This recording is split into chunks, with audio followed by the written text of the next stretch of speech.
వంకాయ 500 గ్రామ్స్ తీసుకున్నానండి. పచ్చిశనగపప్పు నానబెట్టుకున్నాను గంట ముందు. ఒక గిన్నె తీసుకున్న, ఆయిల్ వేసుకున్న, ఆయిల్ వేడెక్కగానే పోపు దినుసులు వేసుకున్న, పోపు దినుసులు చిటపటమనంగానే ఉల్లిపాయలు వేసుకున్నాను. ఉల్లిపాయలు కొంచెం ఫ్రై అయిపోయినాక పచ్చిమిర్చి వేసుకున్న, పచ్చిమిర్చి ఉల్లిపాయలు ఫ్రై అయిపోయినాక పావు స్పూన్ పసుపు వేసుకున్నాను. పావు స్పూన్ పసుపు వేసుకున్నాక 1 టేబుల్ స్పూన్ అల్లం వెల్లుల్లి పేస్ట్ వేసుకున్నానండి. అది పచ్చివాసన పోయేదాకా ఫ్రై చేసుకున్న తర్వాత మనం సొరకాయ ముక్కలను కట్ చేసుకొని అందులో వేసుకొని బాగా మిక్స్ చేసుకున్నాను.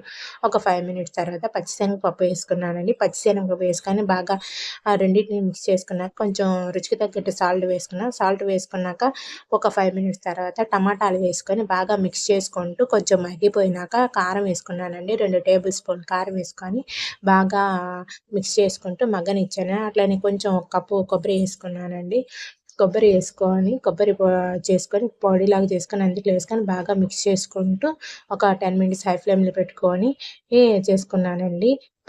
సొరకాయ పచ్చిశనగపప్పు కూర రెడీ అయినట్టు. గార్నిష్‌గా కొత్తిమీర డెకరేషన్ చేస్తే చాలా బాగుంటుందండి.